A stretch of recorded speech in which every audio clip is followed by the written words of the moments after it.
ഇന്ന് അച്ഛന് ചോറ് കൊടുത്ത് വിടേണ്ടത് കൊണ്ട് രാവിലെ തന്നെ ഞാൻ എണ്ണീറ്റ് വന്നപ്പോൾ തന്നെ മുഖമൊക്കെ നല്ലപോലെ കഴുകിയിട്ട് പല്ലൊക്കെ തേച്ചിട്ട് അകത്തോട്ട് കയറി.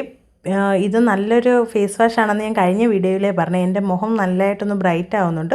അത്യാവശ്യം നല്ലൊരു ഫേസ് വാഷാണ്. ഇതിൻ്റെ ലിങ്ക് വേണമെങ്കിൽ ഞാൻ ഇതിനകത്ത് ടാഗ് ചെയ്തേക്കാവേ. അത് കഴിഞ്ഞ് വെളിയിലത്തെ കോവയ്ക്ക പിച്ചിലാണ്. എന്തെങ്കിലും മെഴുക്കുവരട്ടി കൊടുത്ത് വിടണമല്ലോ. അപ്പോൾ ഞാൻ ഓർത്ത് നമ്മുടെ കോവയ്ക്ക പിച്ചാന്ന് എന്നും ഇതിൽ കോവയ്ക്കുണ്ട്. ഞാൻ വഴുതനങ്ങ സൈഡിൽ നട്ടിട്ടുണ്ട്, നിത്യവഴുതനങ്ങ. അതാണെങ്കിൽ നമുക്ക് മാറിയും തിരിഞ്ഞും കോവയ്ക്കയും വഴുതനങ്ങയൊക്കെ കൊടുക്കുക. ഇന്നലെ മുരിങ്ങയിലക്കറി വെച്ചുകൊണ്ട് ഞാൻ ഇന്ന് മുരിങ്ങയിലക്കറി വെക്കുന്നില്ലെന്ന് വിചാരിച്ച് ഇന്ന് കോവയ്ക്ക തന്നെ കൊടുക്കാമെന്ന് വിചാരിച്ച്. എൻ്റെയൊക്കെ ഇടയ്ക്ക് നിൽപ്പുണ്ട്, എന്നും പറിക്കുന്നതുകൊണ്ട് എവിടെയൊക്കെയാണ് നിൽക്കുന്നതെന്ന് അറിയത്തില്ല.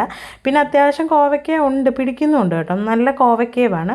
ഞാൻ ചെറിയത് നോക്കിയാണ് എടുത്തത്. പിന്നെ അച്ഛനുള്ളത് മാത്രമേ എടുത്തുള്ളൂ, എല്ലാവർക്കും ഉള്ളത് എടുക്കുന്നില്ല. ഇന്ന് മറ്റെന്തെങ്കിലും തോരൻ വെക്കാമെന്ന് വിചാരിച്ച് ഞാൻ വേഗം തന്നെ കയ്യോടെ ആ കോവയ്ക്ക എടുത്തുകൊണ്ട് വന്നതൊന്ന് അരിഞ്ഞ് ഞാൻ വെള്ളത്തിലോട്ടാണ് ഇട്ടത്. വെള്ളത്തിൽ ഇട്ടിട്ട് നമ്മൾ വാരി വേവിക്കാൻ വെക്കും. അതാകുമ്പോൾ പിന്നെ പ്രത്യേകിച്ച് വെള്ളമൊന്നും ഒഴിക്കേണ്ട. അതിൻ്റെ ഒരു ഈർപ്പമൊക്കെ ആയിട്ട് ആവിയിലിരുന്ന് വെന്ത് കിട്ടി കഴിഞ്ഞിട്ടാണ് ഞാൻ ഈ നമ്മുടെ വെളിച്ചെണ്ണ ഒഴിക്കുന്നത്. ആദ്യം വെളിച്ചെണ്ണ ഒഴിച്ചിട്ടല്ല കോവയ്ക്ക വേവിക്കാൻ വെക്കുന്നത്. കോവയ്ക്ക് ഇച്ചിരി ഉപ്പും മഞ്ഞളും കൂടി ഇട്ട് വെക്കും. അതിൻ്റെ ഇടയ്ക്ക് ഞാൻ പോയിട്ട് വേഗം നമ്മുടെ രാവിലെ അപ്പം ഉണ്ടാക്കാമെന്ന് വിചാരിച്ച്. അപ്പത്തിന് കിഴങ്ങ് കറിക്ക് ആണ് അതിൻ്റെ ഇടയ്ക്ക് ഇരുന്ന് വിസിലടിച്ചത് കിഴങ്ങിൻ്റെ കുക്കറാണ്. കുക്കറിൻ്റെ അകത്ത് കിഴങ്ങ് കറിക്കുള്ള കിഴങ്ങാണ്. ഇതാണ് നമ്മുടെ കോവയ്ക്ക. ഞാൻ ഇത്രയും പിച്ചിയുള്ളേ, കാരണം ഇതിൻ്റെ ആവശ്യമുള്ള അച്ഛനും വേണ്ടി മാത്രമേ ഞാൻ കോവയ്ക്ക മെഴുക്കുവരട്ടി വെച്ചുള്ളൂ. അതുകൊണ്ട് ഇത് മാത്രം വേഗം ഒന്ന് സെറ്റാക്കി വെച്ചിട്ട് അച്ഛൻ എന്തായാലും പുട്ട് മതി, അപ്പം വേണ്ടാന്ന് പറഞ്ഞു. ഞാൻ പിന്നെ പെട്ടെന്ന് പുട്ടുപൊടിയൊക്കെ നനച്ച് കുറച്ച് സാമ്പാർ ഇന്നലത്തെ ബാക്കി ഞാൻ ഫ്രിഡ്ജിനകത്ത് എടുത്ത് വെച്ചിട്ടുണ്ടായിരുന്നു. അപ്പോൾ പുട്ടും സാമ്പാറും മതിയോയെന്ന് ചോദിച്ചപ്പോൾ അത് മതിയെന്ന് പറഞ്ഞ് അത് ഞാൻ അടപ്പയിലോട്ട് നമ്മുടെ ഗ്യാസിലോട്ട് വേഗം വെച്ച് അതൊന്ന് തിളപ്പിക്കാനായിട്ട്.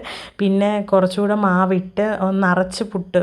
ഇവിടെ ചിരട്ടപ്പുട്ടാണ് ഉണ്ടാക്കുന്നത്. ഇത് പഴയ ചിരട്ടയായി. ചിരട്ട നമ്മൾ കഴുകി വൃത്തിയാക്കിയിട്ട് വെയിലത്തൊക്കെ വെച്ച് എണ്ണ പുരട്ടി ഉണക്കിയെടുക്കണം. അപ്പോൾ ഇങ്ങനെ കറുത്ത കളറായിട്ട് കിട്ടും. ഇവിടെ ഒരു 8-9 വർഷം കൊണ്ട് ഈ ഒരു ചിരട്ടയാണ്. ഈ ചിരട്ടയ്ക്ക് യാതൊരു കേടുപാടും ഇതുവരെയും സംഭവിച്ചിട്ടില്ല. നല്ല പുട്ടാണ്, ഒരു മണവും നല്ലൊരു രുചിയുണ്ട് ചിരട്ടപ്പുട്ടിന്. ഇപ്പുറത്തെ അടുപ്പിൽ നമ്മുടെ സാമ്പാർ ഇരുന്ന് വെന്തല്ല ഒന്ന് തിളച്ച് ഞാൻ പിന്നെ അതിൻ്റെ പുട്ടും നമ്മുടെ സാമ്പാറും കൂടെ എടുത്ത് അച്ഛന് കൊടുക്കാൻ വേണ്ടി എടുക്കുവാണേ.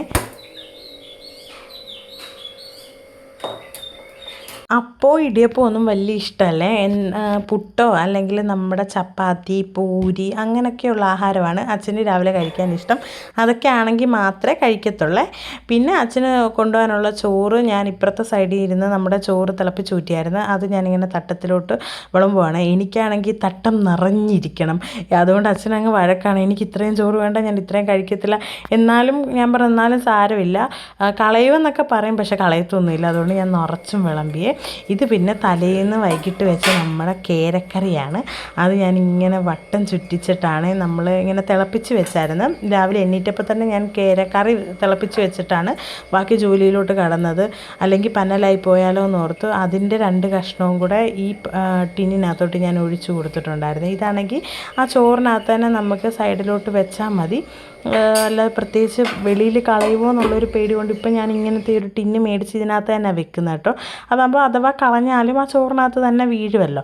പിന്നെ നമ്മുടെ സ്പെഷ്യൽ പുളിയച്ചാർ. ഇവിടെ മാങ്ങ നിൽപ്പുണ്ട്, ഞാൻ അച്ചാറിട്ടില്ല ഇതുവരെ. പിന്നെ നമ്മുടെ മുളക് ചമ്മന്തി.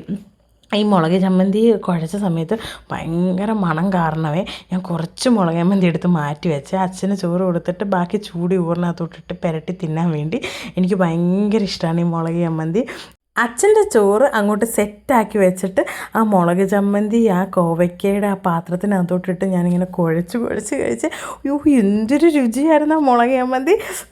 ഇപ്പം ഇങ്ങനെ ആലോചിക്കുമ്പോൾ തന്നെ കൊതി വരുവാണ് വീണ്ടും കഴിക്കാൻ. പിന്നെ അപ്പോഴത്തേക്ക് അച്ഛൻ റെഡി ആയിട്ട് വന്ന് ഞാൻ പിന്നെ ഓടിപ്പോയിട്ട് അച്ഛൻ്റെ ചോറ് പാത്രമൊക്കെ പിറക്കി എടുത്തു കൊടുത്തു. അപ്പോൾ അച്ഛന് വീട്ടിൽ നിന്ന് ചോറ് കൊണ്ടുപോകുന്നതാണ് ഭയങ്കര ഇഷ്ടം. ഈ കടകളിൽ നിന്ന് കഴിക്കുന്നതിനെക്കാട്ടി അത് കഴിഞ്ഞുള്ള വമ്പൻ ജോലിയാണ് നമുക്ക് ഇത്രയും പാത്രങ്ങളുണ്ടായിരുന്നു കഴുകാൻ. അത് കഴുകി ഞാൻ വെളിയിൽ വന്ന് നിന്നപ്പോഴാണ് നന്ദപ്പൻ എണ്ണീറ്റ് വന്ന വാക്ക് കുറച്ച് നേരം എന്നെ നോക്കിയിരുന്നിട്ട് അകത്തോട്ട് പോയി. പിന്നെ അവക്കുള്ള അപ്പം ഉണ്ടാക്കാമെന്ന് ഞാൻ വിചാരിച്ച് അകത്തോട്ട് കയറിയിട്ട് അപ്പം ഉണ്ടാക്കിയേ. നന്ദുവാണെങ്കിൽ തിരിച്ചാണ്. ദോശ, അപ്പം, ഇടിയപ്പം ഇങ്ങനെയൊക്കെയുള്ള സാധനങ്ങളാണ് ഇഷ്ടം. കൂടുതലും എനിക്ക് തോന്നുന്നു അപ്പമാണ് ഇഷ്ടമെന്ന്. അവളെ റെഡിയാക്കി കഴിഞ്ഞപ്പോഴത്തേക്ക് അംഗനവാടി വിടുവാണ്. അപ്പോൾ പോകാൻ നേരം തിരിഞ്ഞ് നോക്കി നടന്നതുകൊണ്ട് പാവപ്പെട്ടവൾ വീഴാൻ പോയി. പിന്നെ വേഗം വന്ന് എനിക്ക് ഉമ്മയൊക്കെ തന്നിട്ടാണ് പോയത്. പിന്നെ ഉച്ചയായപ്പോഴത്തേക്ക് അപ്പച്ചിയുടെ അവിടുന്ന് പഴുത്ത ചക്ക നന്ദുവിന് തന്നിട്ടുണ്ടായിരുന്നു.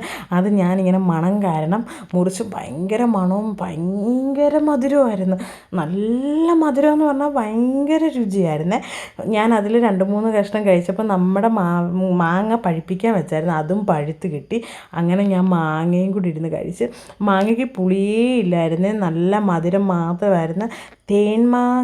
തേന്മാവ് അങ്ങനെയാണ് മാവിൻ്റെ പേര്. അപ്പോൾ ആ മാങ്ങയാണ്. നമ്മൾ അത്യാവശ്യം വിളഞ്ഞ നോക്കി വെച്ചാൽ പഴുക്കും. പിന്നെ വൈകിട്ടാണെങ്കിൽ പള്ളിയിൽ പോകാമെന്ന് വിചാരിച്ച് നമ്മുടെ മേട്ടുംപുറത്ത് പള്ളിയിൽ പോകാൻ വേണ്ടി നിൽക്കുവാണ്. അങ്ങനെ ഞാനും അവളും കൂടെ അവിടെ ചെന്നപ്പോൾ അത്യാവശ്യം നല്ല തിരക്കൊക്കെ ഉണ്ടായിരുന്നു. എന്നാലും അകത്ത് കയറിയിട്ടൊക്കെ പ്രാർത്ഥിച്ചിട്ടൊക്കെയാണ് ഞങ്ങൾ രണ്ടുപേരും ഇറങ്ങിയത്. ഇവിടെ അങ്ങോട്ട് ഇറങ്ങിയപ്പോൾ തന്നെ കളിപ്പാട്ടക്കടകൾ കാരണം അവൾ കളിപ്പാട്ടം വേണമെന്ന് പറഞ്ഞുകൊണ്ടിരിക്കുകയാണ്. ഇവിടെ അത്യാവശ്യം നല്ല തിരക്കുണ്ടായിരുന്നു. നന്ദപ്പനൊക്കെ ഇവിടെ ഓടി നടന്ന് കളിയായിരുന്നേ. ഞാൻ പിന്നെ കുറച്ച് നേരം അങ്ങോട്ടും ഇങ്ങോട്ടുമൊക്കെ നോക്കി, എല്ലാവരെയും നോക്കി, നമ്മളറിയാവുന്നവരും ഒക്കെ ഉണ്ടായിരുന്നു. അപ്പം നമ്മൾ അത്യാവശ്യം കാര്യമൊക്കെ പറഞ്ഞ് എൻ്റെ കൂടെ പഠിച്ച പിള്ളേരുടെയൊക്കെ വീട് അപ്പുറം ഇപ്പുറമായിരുന്നു. അവളുമാരെല്ലാം ഉണ്ടായിരുന്നു. പിന്നെ വീഡിയോയിൽ കാണിക്കല്ലേ എന്ന് പറഞ്ഞ്. രാത്രിയിൽ നെയ്ച്ചോറും ബീഫ് കറിയാണ്, പറയാതിരിക്കാൻ വയ്യ, അത്രയും രുചിയാണ്. നന്ദു ആണെങ്കിൽ ഇവിടെ ഇരുന്ന് പൈസ നിറച്ചുകൊണ്ടിരിക്കുക. അപ്പോൾ ഇത്രയുള്ളൂ, ബൈ.